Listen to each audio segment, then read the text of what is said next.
अस्सलाम वालेकुम मेरे व्यूवर्स, कैसे हैं आप लोग। उम्मीद करता हूं आप सब खैरियत से होंगे। मेरा नाम ज़ाफ़रान साजिद है और मैं आप सबको अपने इस प्लेटफॉर्म पे वेलकम करता हूं। आज की इस वीडियो में हमने बात करनी है ओवरसीज़ पाकिस्तानीज़ की।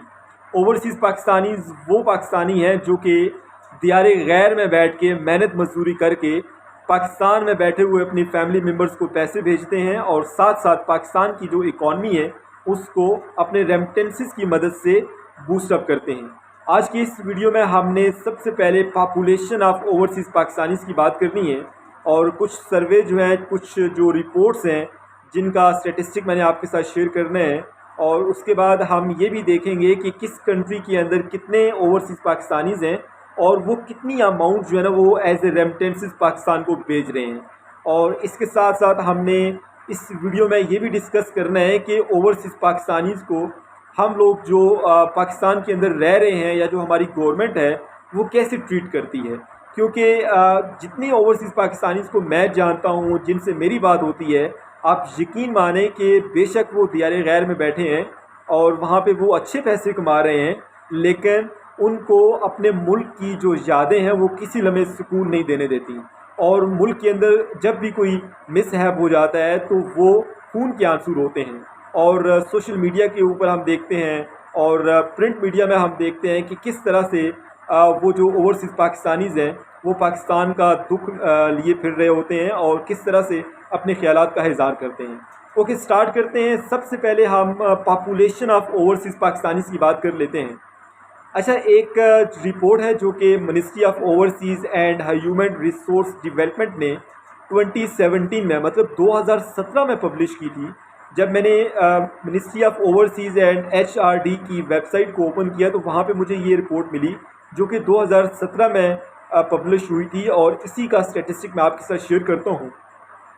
इस रिपोर्ट के मुताबिक पाकिस्तान दुनिया का छठा बड़ा मुल्क है जिसके लोग बाहर की दुनिया में जॉब कर रहे हैं या वहाँ पे सेटल्ड हैं और मेहनत मजदूरी करके पैसे पाकिस्तान अपनी फैमिली मेम्बर्स को भेज रहे हैं। पाकिस्तान दुनिया का छठा बड़ा मुल्क है। और इसके बाद यहाँ पे ये भी मेंशन्ड है कि तकरीबन 8 से 10 मिलियन पाकिस्तानी मतलब 80 लाख से लेके 1 करोड़ तक जो पाकिस्तानी हैं वो डिफरेंट कंट्रीज़ के अंदर बैठे हुए हैं और वहाँ पे जॉब कर रहे हैं। अच्छा, अभी हम ये डिस्कस कर लेते हैं कि किस कंट्री के अंदर कितने पाकिस्तानी हैं और वो कौन से कंट्री हैं या स्टेट्स हैं जहाँ पे पाकिस्तानियों की ओवरसीज़ पाकिस्तानियों की तादाद बहुत ज़्यादा है। तो सबसे पहले तो मिडल ईस्ट कंट्रीज़ आते हैं। मिडल ईस्ट कंट्रीज़ के अंदर पाकिस्तानियों की तादाद सबसे ज़्यादा है। इस रिपोर्ट के मुताबिक 4.7 मिलियन पाकिस्तानी मतलब 47 मिलियन पाकिस्तानी जो है वो मिडल ईस्ट कंट्रीज़ के अंदर जॉब कर रहे हैं और मेहनत मजदूरी करके पैसा पाकिस्तान अपने फैमिली मेम्बर्स को भेज रहे हैं। अच्छा, इन मिडल ईस्ट कंट्रीज़ के हमने सेपरेटली नाम भी डिस्कस करने हैं कि कौन कौन से मिडल ईस्ट कंट्रीज़ हैं।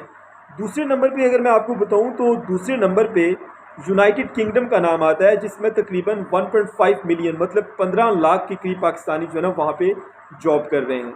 और तीसरे नंबर पे USA मतलब अमेरिका का जिक्र है कि अमेरिका की डिफरेंट स्टेट्स के अंदर भी जो पाकिस्तानियों की तादाद है वो इस रिपोर्ट के स्टेटिस्टिक के मुताबिक उनका नंबर 3rd है। मतलब तीसरे नंबर पे अमेरिका वो कंट्री है जिसमें सबसे ज़्यादा पाकिस्तानी जॉब कर रहे हैं। वहाँ पे दियारे गैर की जो मुश्किलात हैं उनको बर्दाश्त करके मेहनत मजदूरी करके अपने प्यारों को पैसे भेज रहे हैं। अच्छा, अभी जो टॉप 25 कंट्रीज़ हैं उनका हम यहाँ पे जिक्र कर लेते हैं और मैं आपको बताता चलता हूँ कि किस कंट्री में कितने पाकिस्तानी हैं। और ये जो स्टैटिस्टिक है ये 2017 की रिपोर्ट है और उसके बाद कोविड भी आया जिसकी वजह से पूरी दुनिया के अंदर एक जो फाइनेंशियल क्राइसिस देखने को मिला। और उस कोविड के बाद हम ये देखते हैं कि जब से ये जो PTI की हुकूमत ख़त्म होती है और मुल्क के अंदर जो इन्फ्लेशन रेट है, जो लाकानूनीयत है, जो डिफरेंट किस्म के मसाइल हमें देखने को मिले हैं, उसके बाद पाकिस्तानी और ज़्यादा तादाद में जो है ना वो दियारे गैर में जाना शुरू हुए हैं। ओके, अभी हम टॉप 25 कंट्रीज़ को डिस्कस कर लेते हैं। सबसे पहले सऊदी अरेबिया का नाम आता है जिसमें तकरीबन 2.6 मिलियन मतलब 26 लाख के करीब पाकिस्तानी हैं। उसके बाद यूनाइटेड किंगडम का नाम आता है, UK का नाम आता है जिसमें तकरीबन 1.5 मिलियन पाकिस्तानी हैं। उसके बाद यूनाइटेड अरब एमिरेट्स का नाम आता है UAE का जिसमें तकरीबन 1.2 मिलियन पाकिस्तानी हैं। उसके बाद यूनाइटेड स्टेट्स है जिसमें तकरीबन 5,54,000 समथिंग पाकिस्तानी वहाँ पे जॉब कर रहे हैं। उसके बाद साउथ अफ्रीका का नाम आता है जिसमें तकरीबन 2.5 मिलियन पाकिस्तानी हैं, 2.5 लाख के करीब पाकिस्तानी हैं। उसके बाद ओमान का जिक्र आता है जिसमें 2,31,685।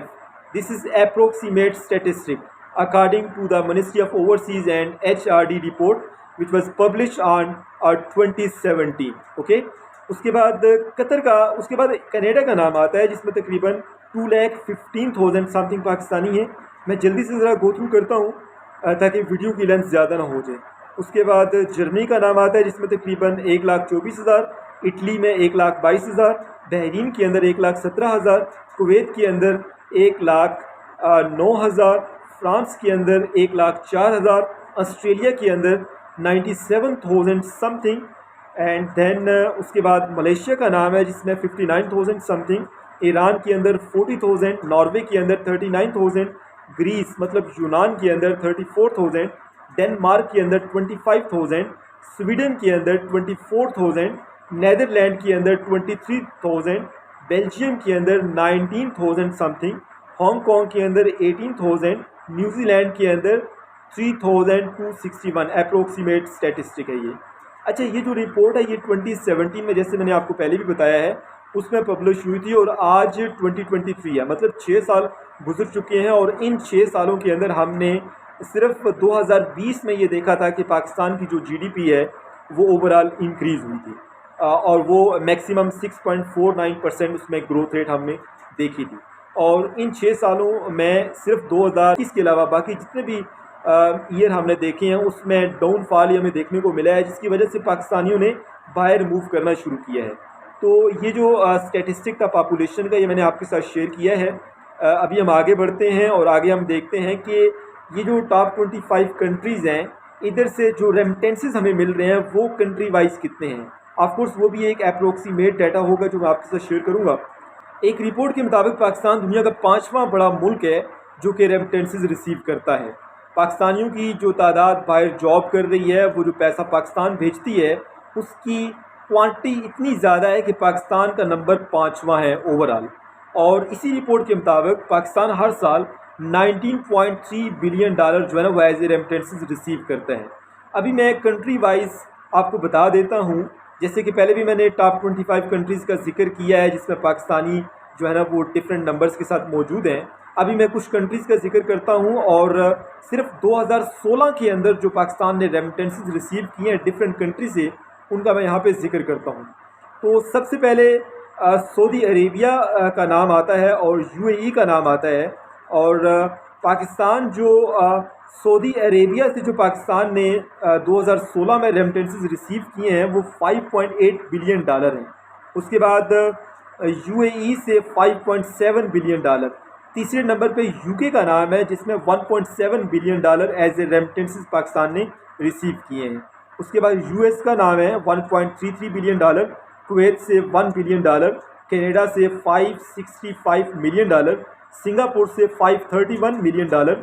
उसके बाद नेक्स्ट हमारे पास कतर है जिसमें 483 मिलियन डॉलर, ओमान से 403 मिलियन डॉलर, बहरीन से 305 मिलियन डॉलर, स्पेन से 251 मिलियन डॉलर, इटली से 248 मिलियन डॉलर, जर्मनी से 193 मिलियन डॉलर, ऑस्ट्रेलिया से 122 मिलियन डॉलर और अफ़गानिस्तान से 119 मिलियन डॉलर। ये जो रेमिटेंसेस हैं कुछ कंट्रीज़ का मैंने आपको बता दिया है जो 2016 के अंदर पाकिस्तान ने रिसीव किए हैं। तो ये एक हैवी अमाउंट है और पाकिस्तान की इकॉनमी के अंदर इसका एक इम्पॉर्टेंट और वाइटल रोल है। हमें इसको फॉरगेट नहीं करना चाहिए और अपने जो ओवरसीज़ पाकिस्तानीज़ हैं उनके जो हकूक़ हैं उनको तहफ़्फ़ुज़ देना चाहिए।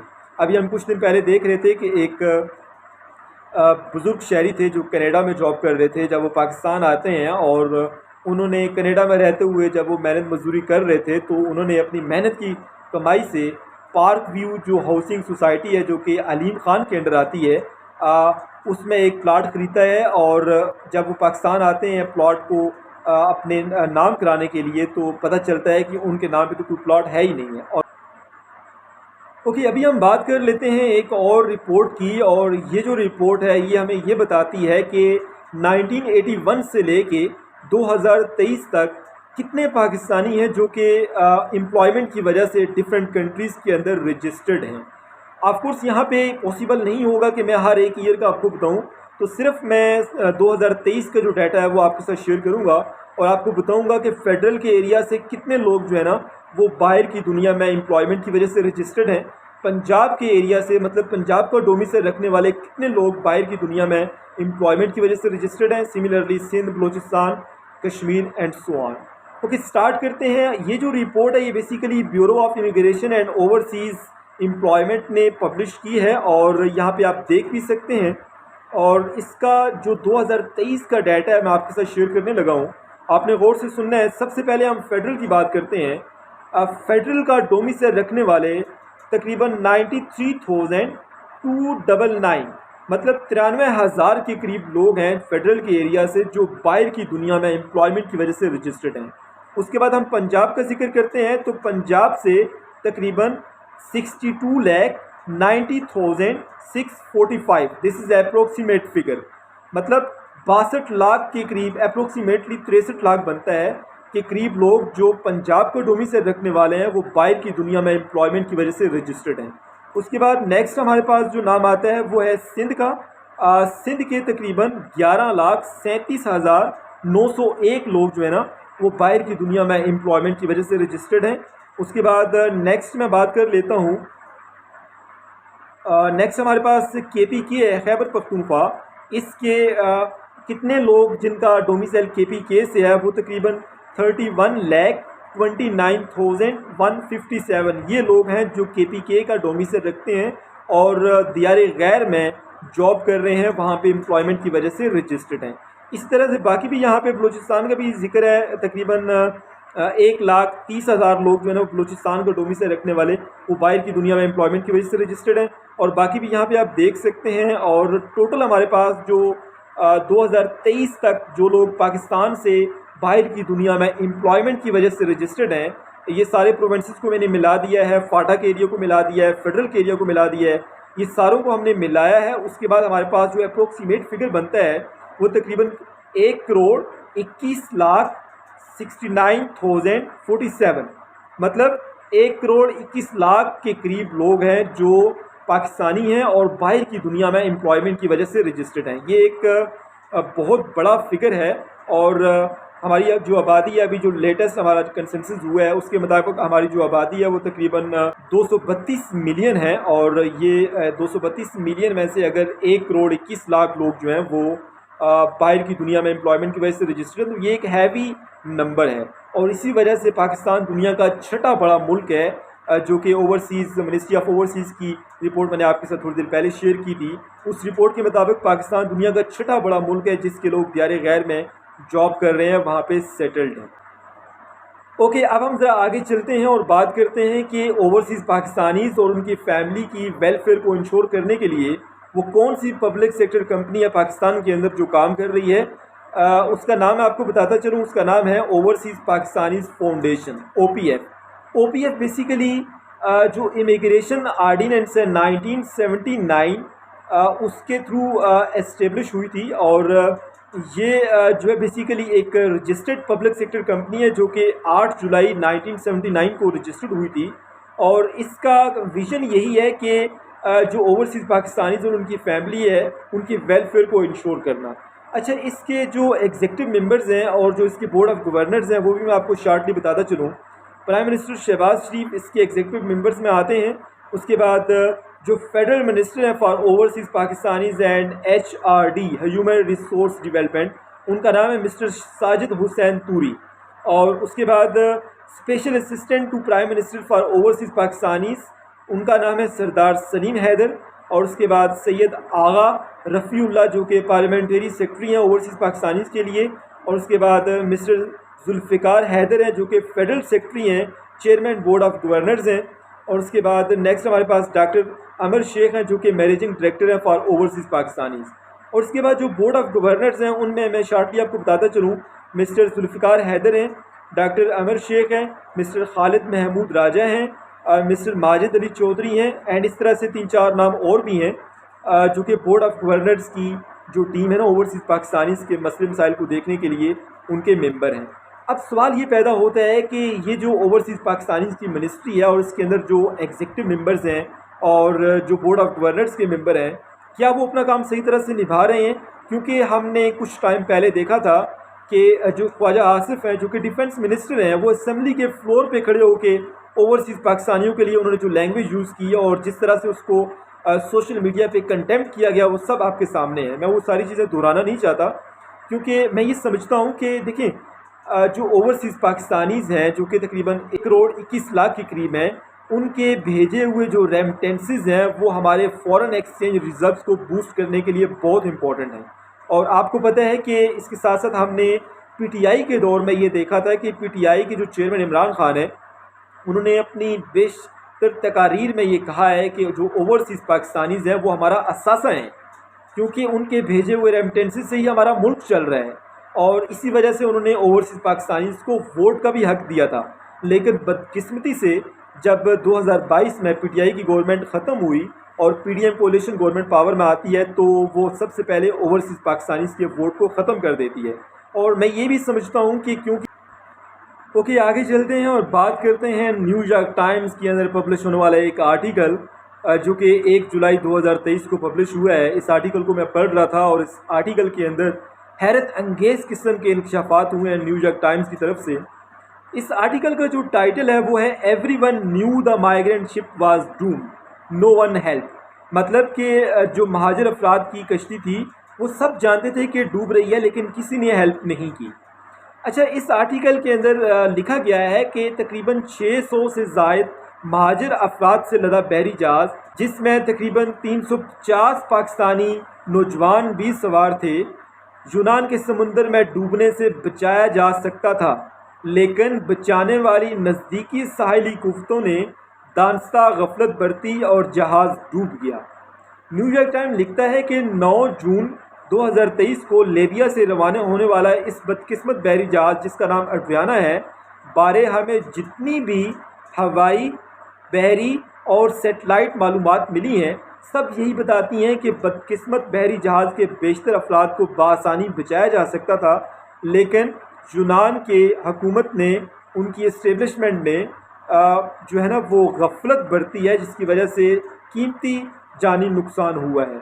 अच्छा, हमारे यहाँ तो मीडिया के अंदर 2-4 दिन तक बड़ा सोग रहा, लेकिन उसके बाद अभी लोग ऐसे भूल गए हैं जैसे कुछ हुआ ही नहीं है। लेकिन जो इंटरनेशनल मीडिया है उसने इस चीज़ को फरामोश नहीं किया, और उसकी ज़िंदा मिसाल ये है कि ये जो आर्टिकल पब्लिश हुआ है उसके अंदर उन्होंने हैरत अंगेज़ किस्म के इंकशाफात किए हैं, जो भी मैं आपके साथ शेयर कर चुका हूँ।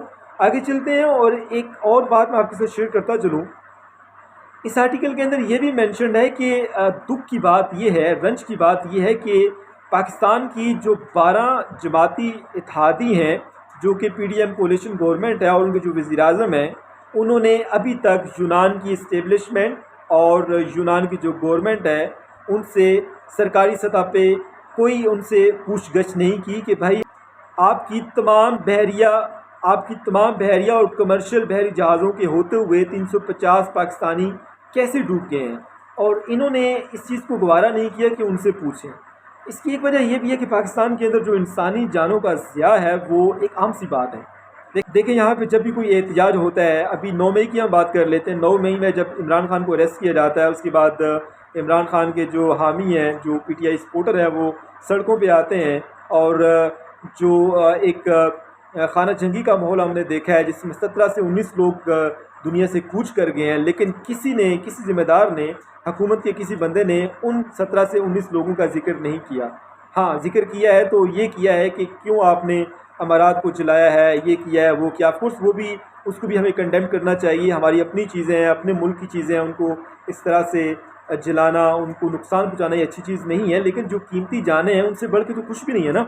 और इसके साथ साथ हमने ये भी देखा कि 9 साल पहले जो मॉडल टाउन लाहौर में एक ऑपरेशन हुआ था, और उस ऑपरेशन के हवाले से भी मैं एक पहली वीडियो बना चुका हूँ, और उसमें भी मैंने यही कहा था कि आज 9 साल गुजरने के बाद भी उन लोगों का जो कत्ले-आम हुआ था, जो डायरेक्ट फायरिंग हुई थी वहाँ पे पुलिस की जानिब से, उन लोगों को मारने के लिए जो गुल्लू बट बुलाए गए थे, उनकी कोई कार्रवाई अमल में नहीं आई, और किसी मज़लूम को आज तक जो है ना वो इंसाफ नहीं मिला।